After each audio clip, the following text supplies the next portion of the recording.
நான் உங்கள் சிப்பி பாறை ஜோதிடர் சாதி ராகவன் ஜெயபாலாஜி.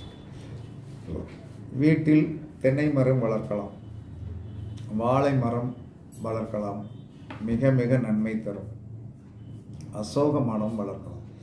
அசோக மரத்தில் தேவதை குடியிருப்பதாக ஒரு ஐதீகம்.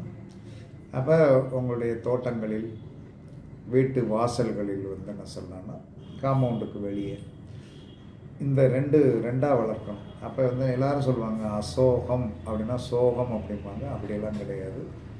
அசோகம் மரம் வளர்ப்பது என்ன சொன்னால் தேவதை குடிகொண்டிருக்கக்கூடிய ஒரு மரம் என்று சொல்லப்படுகிறது. தென்னை மரம் நன்மையை தரும், வாழை மரம் நன்மையை தரும். இதெல்லாம் வளருங்கள். கண்டிப்பாக என்ன சொல்லலாம்னா அதற்கடுத்து நெல்லி மரம், பெரிய நெல்லி மரம் வீட்டில் தொட்டியில் வச்சு வரவங்க, இதெல்லாம் பணம் கொடுக்கக்கூடிய மரங்கள், கண்டிப்பாக சிறப்பாக இருக்கும். இதெல்லாம் பயன்படுத்துங்கள். இதெல்லாம் இயற்கையை நாம் செயல்படுத்தும் போது நமக்கு பல வெற்றிகள் கிடைக்கும் என்று கூறி உங்களிடமிருந்து விடைபெறுவது சிப்பி பாறை ஜோதிடர் சாதி ராகவன் ஜெயபாலாஜி. சுகமே சொல்க, சுகமே சொல்க. வாழ்க வளமுடன், வாழ்க வளமுடன். வணக்கம்.